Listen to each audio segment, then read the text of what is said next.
रायबरेली जनपद के सांसद जिनकी जाति का पता नहीं है, जिनके धर्म का पता नहीं है, जिनके परिवार का पता नहीं है, ऐसे हरामी सांसद इसलिए कर रहा हूँ।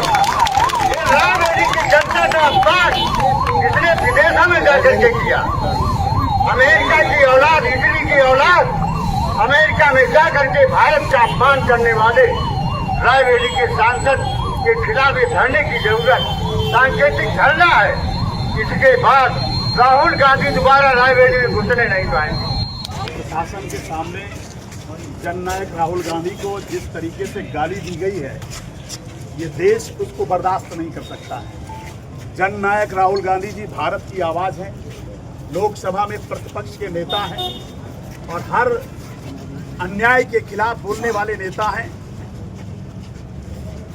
ऐसे नेता को प्रशासन की उपस्थिति में जिस तरह से भद्दी भद्दी गालियां दी गई हैं, न तो भारतीय संस्कृति में शोभनीय है, न लोकतंत्र में वो शोभनीय है।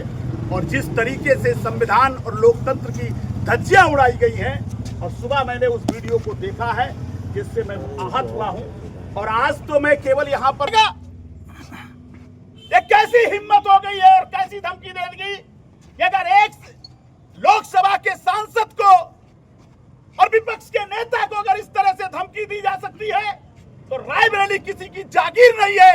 सत्ता में रहकर इतना घमंड और अहंकार कि जननायक राहुल गांधी को रायबरेली के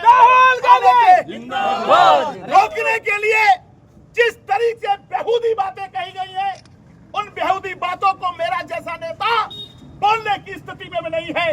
लेकिन वो वीडियो जिस तरह से चल रहा है, मेरी प्रशासन से भी गुजारिश है उस वीडियो को रोका जाए और प्रसारित और अपमानित किया जा रहा उस वीडियो के माध्यम से उस पर तत्काल कार्रवाई होनी चाहिए।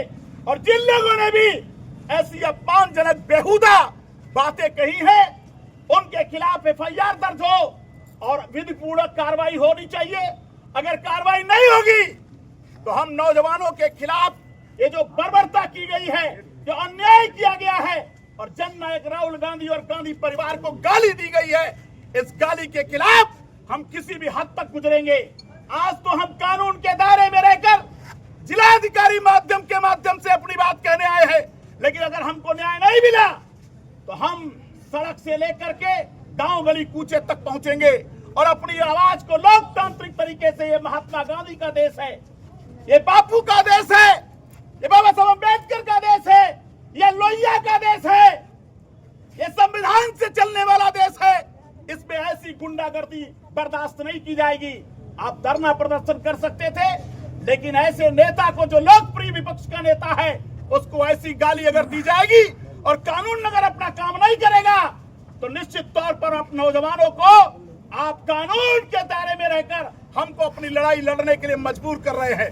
इसलिए ये लड़ाई कांग्रेस की लड़ाई नहीं है, ये जननायक राहुल गांधी जो भारत की आवाज है, जो दबे कुचलों की आवाज है, अन्याय के खिलाफ लड़ने वाली आवाज है, उस आवाज को खत्म करने के लिए भाजपा ने, आरएसएस ने एक साजिश रची है। इसके पहले भी जननायक राहुल गांधी जी रायबरेली आते हैं और एक तथाकथित मंत्री जो उत्तर प्रदेश का मंत्री है लेकिन रायबरेली में बना रहता है, उसने रायबरेली जननायक राहुल गांधी जी आते हैं, उनकी गाड़ी पर घेराव करता है, उनको रास्ता जाम करता है, उनको आने जाने से रोकता है। ऐसे मंत्री को, योगी को बर्खास्त कर देना चाहिए, जो संवैधानिक पद पर बैठ करके कानून का उल्लंघन करता है और कानून ने आज तक उनके ऊपर एफआईआर दर्ज नहीं की है। ये कैसा देश बना दिया है? ये रायबरेली किसी की जागीर नहीं है कि रायबरेली में सत्ता के बलबूते गुंडाई की जाएगी। और भरेआम जननायक राहुल गांधी को गाली दी गई है, उससे एक एक रायबरेली का जनमानस आहत है।